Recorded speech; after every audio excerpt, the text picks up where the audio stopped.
Hi everyone, it's me, Spring, the fiber enthusiast, and today we're going to learn how to do the twisted fringe. I've been asked by a few people to show them how I do it. Now I'm going to show you how to do this by hand, as well as what I personally use, because I do this so much that it was worth an investment. So we're going to start with, we have our little swatch here, and I already have some fringe on there. But in case you're wondering, this is how I do the fringe. I cut lengths of yarn that I want, and it will be folded in half. And what I do here is, let's see, I'm going to find my next available stitch. This is on the edge of a project or what have you. I'm going to yarn over in the halfway point of that yarn, and I'm going to pull it through. So now I have the loop on my hook, whether it be one strand, two strands, whatever. Now I'm going to yarn over all of those strands, all four, because I've got 2 loops on my hook. You should have double the amount of strands down here. So all 4 strands, I'm going to pull through that loop all the way, and then just give it a little snug, and that will create some fringe. Then what you're going to do is, after you have all of your fringe on, you're going to just cut it evenly across the bottom. That will help you in the long run. Now, if it's a big project, it's easier to do without any weight on it to keep it from running away. But you can use, if it's a small project, you can put something heavy on it to help assist you from it sliding all over the place. The object of the twisted fringe is you're going to grab, whether it be 4 strands, 2 strands, 3 strands, however many. Now for this particular situation, I'm going to do a total of 2 strands at a time. So what I have here, and I'm just holding it with my finger right now, what I have here is 2 of the strands.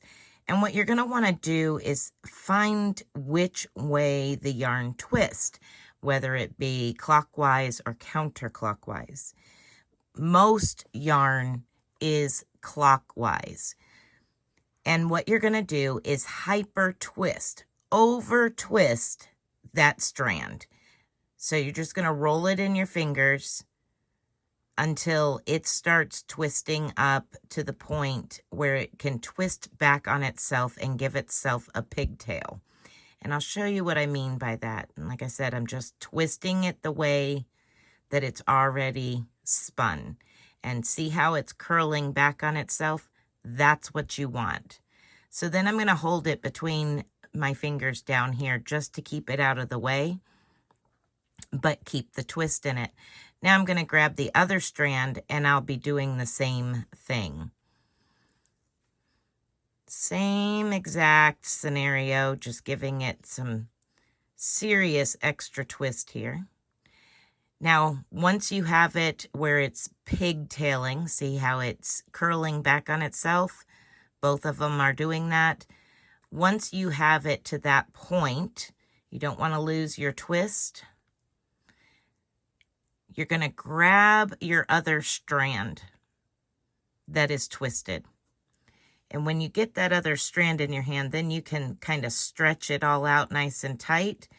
And we're going to create a knot at the very end of those 2 strands. So we're knotting them together down at the very, very bottom, like that. So before I let go of it, I'm going to show you here. So each strand is hyper twisted individually. Now I'm going to let go of it, and it's going to twist on itself, creating this barber pole, because it's 2 different colors. Barber pole effect. Now there's a knot at the bottom, and there's extra twist in it, and they're twisted together. That's going to keep your fringe nice and neat. The next way I'm going to show you how to do this is with what I purchased a while back.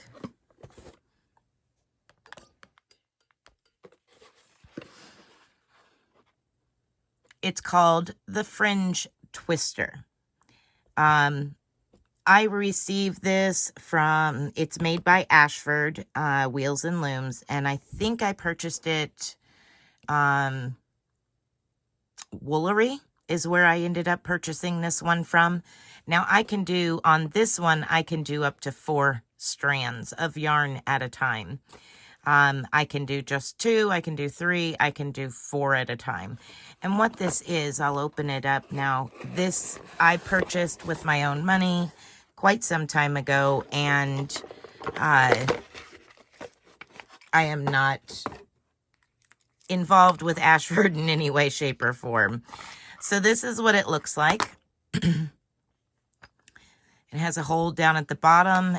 It comes with a mounting piece of angle, and you just put it in and put it on the table, and then use your wing nut to tighten it to the table. And this right here, you clip the very tips of the yarn in, and this goes around and around and around. This is your handle, and so you can see all of those clips turning in circles. So now I'm going to go ahead and mount it to the table, and we'll get started. I'll show you how to use one of these.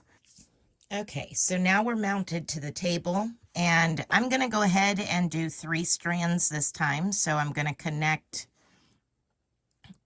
the last 2 from the first tassel here, and 1 from the next one over.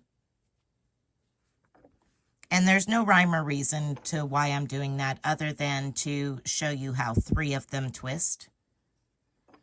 And what you do is, as evenly as possible, you clip your yarn,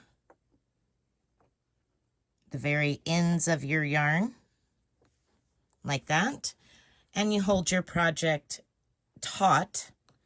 And remember, we're going clockwise because we want to hyper twist. So I'm just going to go like this.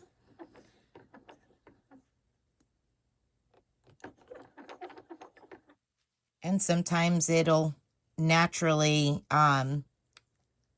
attach stray strands, and you just have to bust those strands loose. It's just little fibers. But we're going to go ahead and twist, hyper twist this. And then check to see how much twist is in it. There's a lot of twist there. So now I'm just going to pull these off without losing my twist. And now I'm going to stretch them out with my hand here, holding the project and stretching them out. I'm going to again place a knot in the very bottom.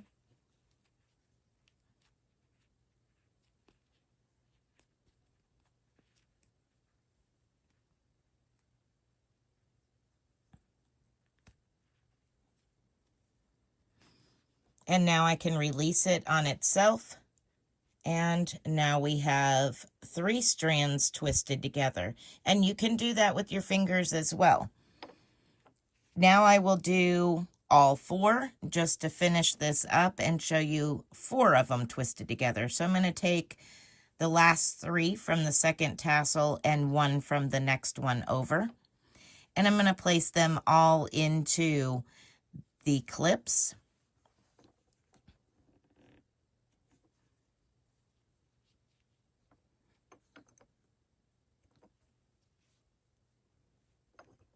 This is very handy if you do a lot of fringe like this. Not everybody does as much as I do, so it would be just an extra cost that you may not, need to spend. So I wanted to show you how to do it by hand first. But now we'll do 4 strands, and again, I'm going to go clockwise. until I've got twist. There we go. It's twisting back on itself. Now I'm going to go ahead and remove it from the clips, the same as I just did with the 3 strands. And now I'll put a knot in the very end of it.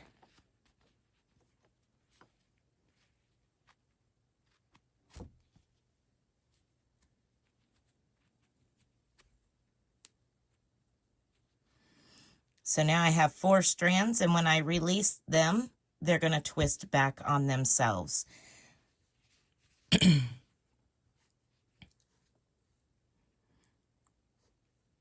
So here we have 4 strands twisted together, 3 strands twisted together, and 2 strands twisted together. And the 2 strands was by hand, and the next 2 were done by using this device, and it's called the fringe twister.